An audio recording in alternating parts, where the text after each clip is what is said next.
ሰላም ጤና ይስጥልን የተከበራችሁ የብስራት ዩቲዩብ ተመልካቾቻችን የብስራት የመረጃ ሰዓታችን እነሆ ሰዓቱን ጠብቀው ተጀምሯል። መረጃዎቹን እናንተ በማድረስ ምህረት ታደሰ አብሬያችሁ ቆይታ አደርጋለሁ። ከሀገር ውስጥና ከባህር ማዶ ያገኘናቸውን አዳዲስና ወቅታዊ መረጃዎችን እነግራችኋለን።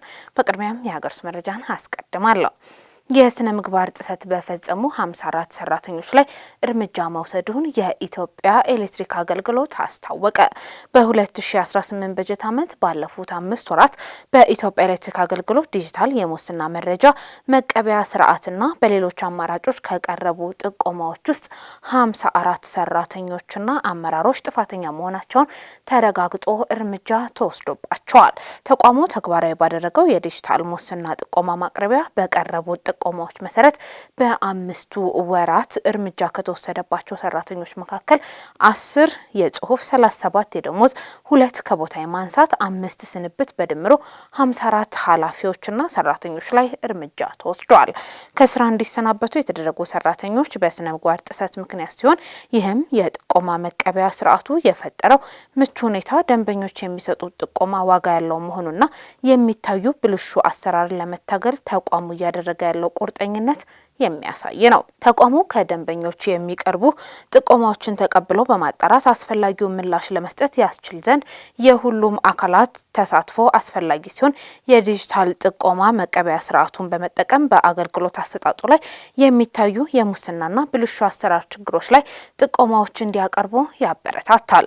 በ5 ወራት የብልሹ አሰራር ጥቆማ ከቀረበባቸው የስራ ሂደቶች መካከል የአዲስ ኃይል ጥያቄ፣ የኃይል መቆራረጥና አስቸኳይ ጥገና፣ የቆጣሪ ንባብና የቢል ስብሰባ፣ የንብረት አያያዝና አጠቃቀም፣ ሌሎችም ልዩ ልዩ ጉዳዮች ይገኙበታል ሲል የአገልግሎቱ ለብስራት ሬዲዮ በላከው መግለጫ አስታውቋል። ተቋሙ በአገልግሎት አሰጣጥ ላይ የሚታዩ የመልካም አስተዳደር ችግሮችና ብልሹ አሰራርን ለመታገል እርምጃ ለመውሰድ አሁንም ቁርጠኛ መሆኑን እየገለጸ ተገልጋዮች እንዲሁም ሌሎች ባለድርሻ አካላት መሰል ችግሮችን ሲመለከቱ ጥቆማ እንዲሰጡ ጥሪ አቅርበዋል። በወላይታ ሶዶ ከተማ የሚያሳድጋትን የ10 ዓመት ታዳጊን አስገድዶ የደፈረው ግለሰብ በእስራት ተቀጣ። በወላይታ ሶዶ ከተማ ፋና ወንቦ ቀበሌ ዲያስፖራ መንደር ውስጥ ያስገድዶ መድፈር ወንጀል የፈጸመው ግለሰብ በእስራት መቀጣቱ ተገልጿል። ተከሳሽ መኮንን ሞልሾ የተባለው ይህ ግለሰብ ከቀኑ 4 ሰዓት አካባቢ በመኖሪያ ቤቱ ሊያሳድጋት የነበረችውን የ10 ዓመት ታዳጊ በሽጉጥ በማስፈራራት ወንጀሉን መፈጸሙን የደቡብ ኢትዮጵያ ፖሊስ ኮሚሽን ህዝብ ግንኙነትና ገጽታ ግንባታ ዳይሬክተር ምክትል ኮማንደር አሸናፊ ኃይሌ ለብስራት ሬዲዮ ተናግረዋል። ጉዳዩን ሲያጣራ የነበረው ፖሊስ የድርጊቱን ፈጻሚ በቁጥጥር ስር በመዋል የተፈጸመውን የመደፈር ጥቃት በሕክምና በማረጋገጥ ማስረጃ ካጠናከረ በኋላ የምርመራ መዝገቡን ለአቃቢ ሕግ ይልካል። አቃቢ ሕግም የቀረበለትን የክስ መዝገብ በተገቢ መንገድ በማጣራት ለሶዶ ከተማ የመጀመሪያ ደረጃ ፍርድ ቤት ያቀርባል። ፍርድ ቤቱም ተከሳሹን ጥፋተኛ መሆኑን በማረጋገጥ በ17 ዓመት ጽኑ እስራት እንዲቀጣ መወሰኑን ምክትል ኮማንደር አሸናፊ ኃይሌ ጨምረው ለብስራት ሬዲዮ ተናግረዋል ስትል ሳምራይ ስዩም ዘግባለች። የተከበራችሁ ተመልካቾቻችን ለዕለቱ ያዝንላችሁ የሀገር ውስጥ መረጃችን የተከታተላችሁትን ይመስል ነበር። አሁን ደግሞ ወደ ባህር ማዶ መረጃችን እናልፋለን። በአውስትራሊያ ጥቃት ታጣቂውን ትጥቅ ላስፈታው ግለሰብ $2 ሚሊዮን በላይ ተሰበሰበ። በቦንዲ የባህር ዳርቻ የጅምላ ተኩስ ከታጣቂዎች ከአንዱ ሽጉጡን ለመቀማት ሲታገል ለተቀረጸው እውነተኛ የአውስትራሊያ ጀግና የሚል ቅጽል ስም ለተሰጠው ግለሰብ $2 ሚሊዮን የአውስትራሊያ ዶላር በላይ ተሰብስቧል።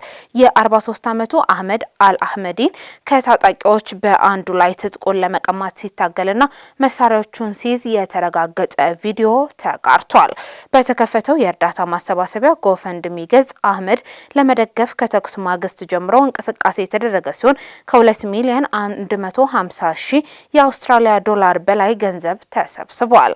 በሶሪያ ተወልዶ ያደገው አህመድ በጥቃቱ ወቅት 2 ጊዜ በጥይት የተመታ ሲሆን የቀዶ ሕክምና ተደርጎለታል።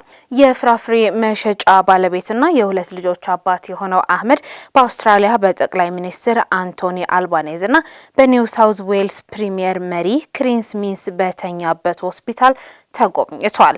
የአህመድ ንብረት ከሆነው ሱቅ በራፍ ላይ ሰዎች አበባን አስቀምጠዋል። በሌላ በኩል የአውስትራሊያ ፖሊስ በቦንዲ የባህር ዳርቻ ገዳይ ጥቃት ያደረሱ 2 ታጣቂዎች ከጥቃቱ በፊት ወደ ፊሊፒንስ ያደረጉት ጉዞ እየመረመረ ይገኛል። የፊሊፒንስ ባለስልጣናት ወታደራዊ መሰል ስልጠና ለማግኘት ከህዳር 1 እስከ 28 ባለው ጊዜ ውስጥ ወደ ሀገሪቱ መግባታቸውን ተናግረዋል። ጥቃት አድራሾች አባትና ልጅ የ50 ዓመት ሳጂድ አክራም በህንድ ፓስፖርትና የ24 ዓመቱ ልጅ ናቪድ የአውስትራሊያ ፓስፖርትን ተጠቅመዋል። በመጨረሻም በታዋቂው የሆሊውድ ዳይሬክተርና ሚስቱ ግድያ ወንድ ልጃቸው ተጠርጥሮ በቁጥጥር ስር ውሏል። በታዋቂው የሆሊውድ ዳይሬክተር ሮብ ራይነርና ሚስቱ ሚሼል ሲንገር ግድያ ወንድ ልጃቸው ተጠርጥሮ በቁጥጥር ስር መዋሉ ተሰምቷል። ጥንዶቹ በሎስ አንጀለስ ቤታቸው ሳሉ ተገድለው መገኘታቸውን የከተማው ፖሊስ አስታውቋል። የ32 ዓመቱ ኒክ ራይነር በቁጥጥር ስር መዋሉን ያለ ዋስትና እንደሚቆይ ፖሊስ ገልጿል። የሟች የ28 ዓመት ሴት ልጅ ሮሚ ባለፈው እሁድ ወደ ቤት ስትገባ እናትና አባቷ በርካታ ቦታ በስለት ተወግተው እንዳገኘቻቸው የቢቢሲ አጋር የሆነው ሲቢኤስ ዘግቧል። ሮብ ራይነር በተለያዩ ዘጎች በርካታ ሙገሳ የተቻራቸውን ፊልሞች ዳይሬክተር ነበር። ዌን ሃሪ ሜት ሳሊ፣ ዚስ ኢዝ ስፓይናል ታፕ፣ ስታንዳርድ ባይ ሚ፣ ሚዘር ከታዋቂ ፊልሞቹ መካከል ናቸው። የ78 ዓመቱ ሮብ ራይነር እና የ68 ዓመቷ ሚሼል እሁድ ከሰዓት መሞታቸውን የአደጋ ጊዜ ሰራተኞች አረጋግጠዋል። ፖሊስ እንዳለው ኒክ ራይነር ከግድያ ከሰዓታት በኋላ ነው በቁጥጥር ስር የዋለው። መርማሪዎች እስካሁን ለግድያው ምክንያት ይሆናል ብለው ያሰቡት ነገር እንደሌለ አስታውቀው ምርመራ እንደቀጠለ አስታውቀዋል። ሮብ ራይነር ብዙውን ጊዜ ስለ ሱስና ስለ መኖሪያ ቤት እጥረት በይፋ በመናገር ይታወቃል። አልፎም በፖለቲካው ዓለም ለዲሞክራቶች ግልጽ የሆነ ድጋፍ ይደረግ ነበር። የጥንዶቹ ሞት እጅግ አሳዛኝ ነው ያሉት ትራምፕ በማህበራዊ ትስስር ገጻቸው ባሰፈሩት መልእክት ሮብን ክፉኛ የወቀሱ ሲሆን ስለሳቸው በተደጋጋሚ ያወራ እንደነበር ተናግረዋል። ሮብ ራይነር የፕሬዝዳንት ዶናልድ ትራምፕ አስተዳደር በይፋ በመተቸት ይታወቃል።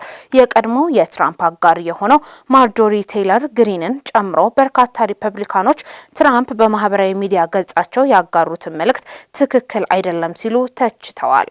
የተከበራችሁ አድማጮቻችን ለዕለቱ ያዝንላችሁ መረጃችን የተከታተላችሁትን ይመስል ነበር። መረጃዎቹን ወደ እናንተ በማድረስ ምህረት ታደሰ አብሬያችሁ ቆይታ አደረግኩ። ሰላም።